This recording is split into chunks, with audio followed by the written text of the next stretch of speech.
Hi నమస్తే, నా పేరు Prithviraj and you're watching TG Telugu Galam. Don't forget to subscribe. దేశంలో బీజేపీ ధర్మపాలన కావాలా, కాంగ్రెస్ అధర్మ పాలన కావాలో ప్రజలు నిర్ణయించుకోవాలని కేంద్ర మంత్రి BJP state chief Kishan Reddy అన్నారు. విజయ్ సంకల్ప బస్ యాత్ర మంగళవారం సాయంత్రం నారాయణపేటకు చేరుకుంది. ఈ సందర్భంగా కార్నర్ మీటింగ్లో ఆయన మాట్లాడారు. ప్రపంచంలో భారతదేశాన్ని శక్తివంతమైన దేశంగా నిలబెట్టిన ఘనత మోడీకి దక్కిందని అన్నారు. ప్రపంచం ముందు పాకిస్తాన్ దేశాన్ని దోషిగా నిలబెట్టారని అన్నారు. ప్రపంచ దేశాల ముందు ఈరోజు పాకిస్తాన్ ను దోషిగా నిలబెట్టాడు నరేంద్ర మోడీ గారు. అది నరేంద్ర మోడీ గారి నాయకత్వం.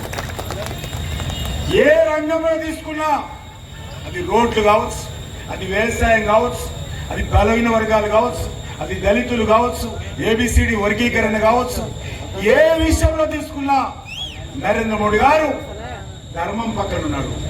అందుకే నేను ఒకటే కోరుతా ఉన్నాను, ధర్మమైనటువంటి పరిపాలన కావాలా, అధర్మమైనటువంటి కాంగ్రెస్ పాలన కావాలా? నీతివంతమైనటువంటి పాలన కావాలా, ప్రజాధనాన్ని దోపిడీ చేసేటువంటి కాంగ్రెస్ పార్టీ పాలన కావాలా? ఆధ్యాత్మికమైనటువంటి మన యొక్క ప్రత్యేకతను గుర్తించేటువంటి నాయకత్వం కావాలా, ఉజ్జగింపు రాజకీయాలు చేసేటువంటి నాయకత్వం కావాలా?